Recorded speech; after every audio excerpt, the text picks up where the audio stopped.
vacate lad and let the division crack on. Interim's a genuine title. The people who say it's not a genuine title have never won a title in life. Yeah, people keep saying, oh, you're probably going to end up like Tom when you win it, it'll get upgraded. And why would that happen though? Because people are saying Ilia's not going to be back for at least a year. I don't know, lad. I want to show everyone that I can beat him, but at the same time, if I have me waiting, like Tom was waiting for John, then no. Just vacate lad and let the division crack on. I think it should be Paddy and Ilya. I think that's the biggest fight in MMA. The division is buzzing with anticipation as Arman Sarakin has openly shared his thoughts on the interim championship fight. He has said he would rather see Justin Gaethje beat Paddy Pimblett, believing that if Pimblett wins, he might avoid facing him in a future matchup. Justin Gaethje is fighting Paddy Pimblett coming up. Who do you favor? I want Justin to beat Paddy. Yeah. The creation of this temporary title comes from an unusual situation in the lightweight division. The undefeated champion, Ilia Topuria, has stepped away from the sport temporarily to deal with personal matters, specifically a divorce. This has left the division in a state of uncertainty. The organization decided to introduce an interim championship while Topuria sorts out his affairs, a move that surprised many in the fighting world, especially since the top-ranked contender has been completely excluded from this fight. Sir Yen, despite being sidelined for this particular match, remains optimistic about his chances at the title. He expressed confidence that he will get a championship opportunity before the end of the year. While the exact timing is still unclear, his estimates suggest he could face a title fight either in the middle of the year or toward year's end. The only unpredictable factor in all of this is when Topuria will return to competition. Justin, he's gonna fight with me, but Paddy, if Paddy wins, he's gonna try to avoid me and trying not to fight me because he's not man like Justin.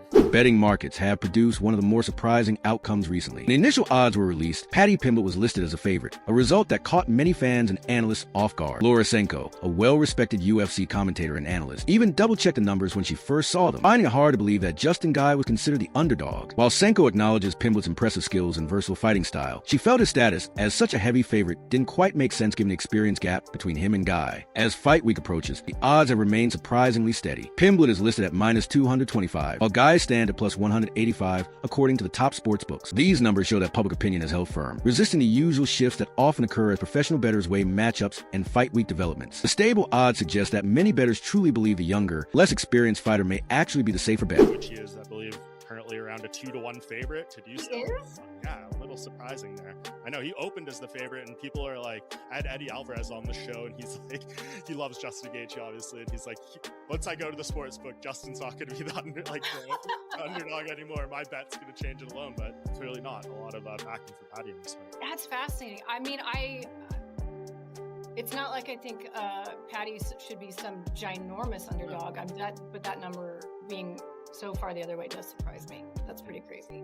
Yeah, it does. But then I look at the stuff on Justin's side. I don't know if you saw that thing about the ingrown hair, the staph infection. That's one thing. Trevor Whitman just did an interview with Brett Okamoto at ESPN, basically saying like, this is it for us. If we don't win this, we're not sticking around for money fights or super fights. Like, kind of applying that pressure there. So I kind of worry for where Justin Gaethje's mind is at, because he was going to hold out and retire if he didn't get a fight like this either, it seemed like. Yeah, I just think Justin is so experienced, so violent, so he brings an element that none of Paddy's past opponents has had. That being said, there are times where, I think there'd be a lot of opportunities for Paddy to get a submission. So that's what makes it a minor controversy emerged before the fight when fans noticed a mark on Gaethje's neck in video footage. Online speculation quickly spiraled, with some suggesting it could be an infection, a serious concern in combat sports where such conditions can spread quickly. Gaethje quickly addressed the rumors on his social media, explaining that the mark was simply a healing ingrown hair. He expressed frustration over the speculation, noting that such assumptions created unnecessary drama and were particularly sensitive within the organization. He has staff. Justin Gaethje has staff. That's it. He's totally compromised. He's gonna lose to Paddy. Oh no! I mean, look at that on his neck there. That is just disgusting. Gaethje, man, cover that up. I don't want to be looking at that.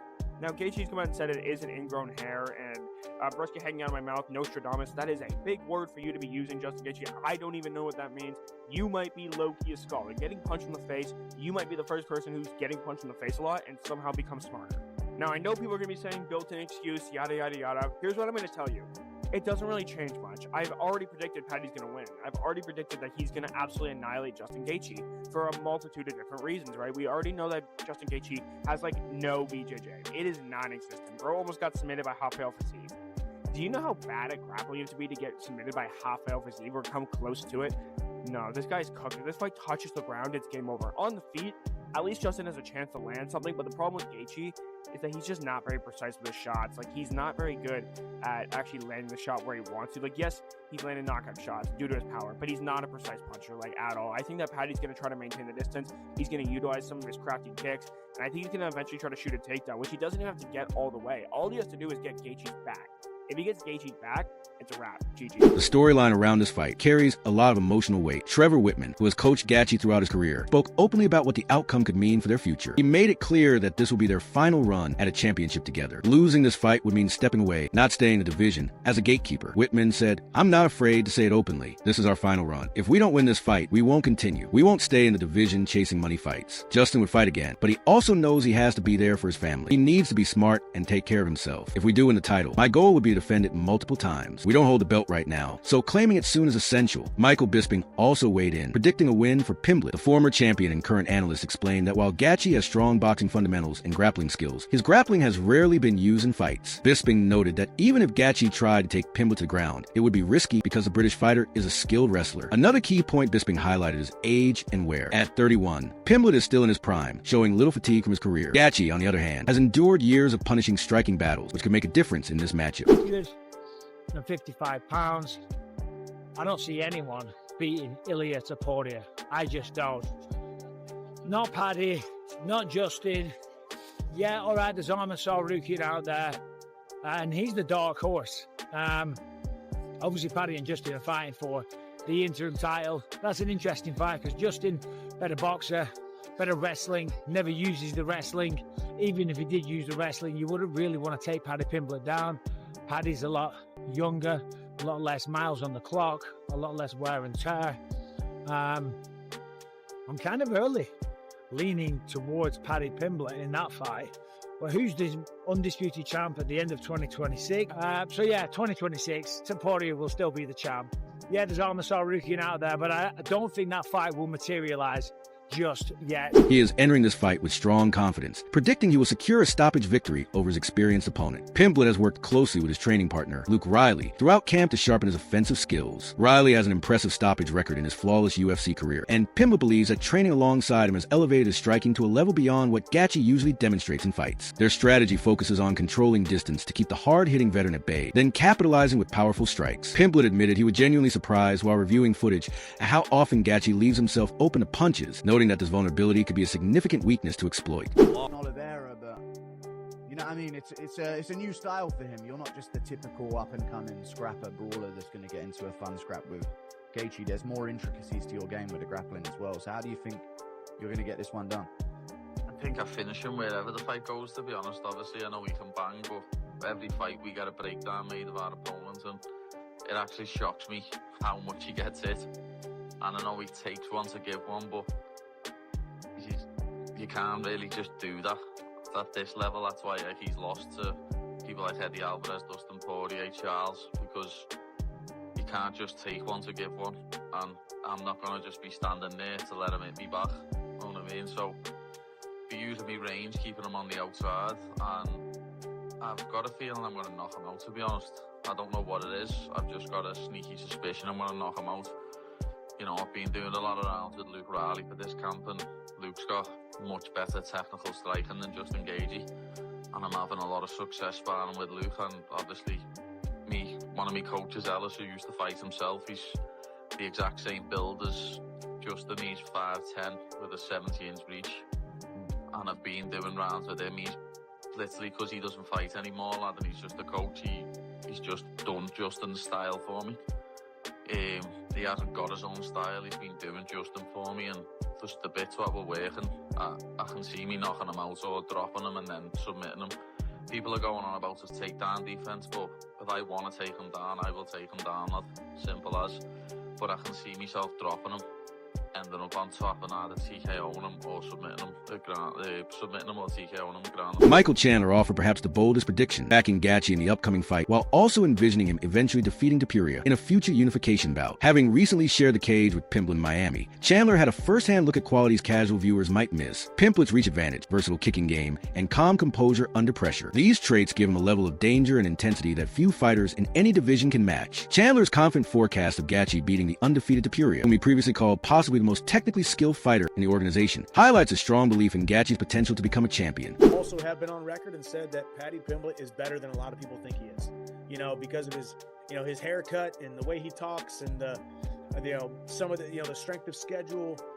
People don't give him a lot of credit, but when I fought him in April in Miami, I'm not going to say that I was surprised, because I was expecting the best version of Paddy, but he's better than a lot of people give him credit for. He's got long reach, good kicks, pretty darn patient and composed in there. But Gaethje's a whole different animal. So if I had to bet, which I can't, but if I had to lean in one direction, I'd go Justin Gaethje, interim champion, and then he beats Ilia Topuria later on this year. Ferguson offered insights that went beyond physical performance, focusing on the mental side of the fight. He noted that Guy carries the weight of 2 previous failed title attempts, which can create emotional pressure that resurfaces in championship bouts. This recurring stress contrasts sharply with Pimblett's excitement as he approaches his first title opportunity free from the burden of past losses. Not bad, dude. Paddy's not bad. He's very beatable, and Gaethje's very beatable as well. But when it goes into the passion and how upsetting Justin Gaethje has always been about not getting that real title shot, and they just keep dangling it right there again, Paddy's in for a new treat, right? Paddy's the one that's never fought for a belt. He's going in there. He's going to be trying to, you know, get that stuff. He's going to feel a little bit more fresher. He's going to have that little bit of excitedness in mind. Mariah Faber analyzed how skill translates when fights turn into chaotic brawls. While both fighters are willing to engage in intense exchanges, she observed something unique about Gaethje. He seems to thrive when a fight turns into a wild, hard-hitting battle. Pimblett and Justin Gaethje, who do you favor in that fight? I gotta go with Gaethje. I feel like he's the one that loves to get down and throw fist for fist, and he's also got the Division I wrestling to negate some of the biggest skill sets of Paddy. Paddy's a very dominant grappler when it comes to submissions. I think Gaethje has the tools to keep it where he wants it. He expressed frustration with the fight pairings, arguing that Pimblett's rapid rise seems driven more by marketing appeal than by athletic merit, especially when compared to Sarukian's more accomplished career. You're just basically saying Paddy's more popular, you're getting it over Armin. Yeah, it's kind of sad, right? And that's, I mean, God, I hate how I kind of get into this too much, but I mean, that's really that's the definition of, you know, a monopoly, where a single promoter owns the title and the rankings, and it's not a good thing for the sport, in my opinion. And I have to question what it's going to do for the longevity of the sport. You know, I don't think in the short term it's really going to make a big difference, right? You know, it's going to sell the next fight, right? It's going to sell the next pay-per-view. But trends tend to come and go, right? Fads tend to come and go. At some point, you know, to have staying power and lasting power, I think it requires, you know, a meritocracy-based system. It's going to require, you know, some, you know, if you want to bring in guys like Armin Sarukian or Movsar Evloev, I always mess up how I say his name. You want to bring in these Olympic wrestling level guys. I mean, they don't want to have to go out there and put on some ridiculous show to become a champion. They don't want to have to go on Instagram and start a podcast and make you know, whatever kind of skits on social media and this silly kind of stuff. They just want to be a world champion because they want to be the best athlete. And that's what makes me wonder how the staying power is going to be, right? When you're dealing with guys that are, you know, legitimate athletes that want to be legitimate athletes, and they're getting passed up by guys that are entertaining. Eddie Alvarez, who has a unique perspective of having defeated Guy years ago, emphasized that preparation and strategy matter more than natural talent. He warned that Guy's relentless intensity is impossible to fully replicate in training, which could leave Pimblett unprepared for the true challenge on fight night. 8 years ago, what's the first thing that comes to mind when you think of that fight with Justin? that I'm glad it's over and I never want to do it again. I'm like, the fans don't ever ask for a rematch or anything like that, because that would have never. I'm like, I'm glad. He's unique, man, and he's one of my favorite guys to watch. So like, but if you want to beat Justin Gaethje, you have to. So he's a forward fighter and a pressure fighter that he will stand in the pocket, and he's gonna throw everything he got in that pocket. If you don't meet him, you'll get chewed up. So Paddy, the way to beat a guy who like does this very violent, aggressive pressure fighter, you have to meet him. You have to throw when he throws. So you got to be brave, and you have to go when he goes in between his shots. If you do that, you got a fair shot. If you don't do that, if you're not brave and courageous and throw when he throws in between his shots, it's going to be a really long night. It's going to be a hard night for you. Moy Kino predicted that Pimblett could win by submission unless Gaethje managed an early stoppage. He argued that the odds underestimated Pimblett's advantage on the ground. You know, I think 5 rounds. If this is the common take, everybody gonna say that, not only me, but if Justin Gaethje doesn't stop him on the beginning, he's going to lose. I think everybody thinks like that, and I think Paddy Pimblett will beat Justin Gaethje. That's what I think. The mix of predictions and perspectives turns UFC 324 into far more than a typical interim title fight. It represents pivotal career moments, organizational strategy, and the ongoing clash between experience and youth in the sport.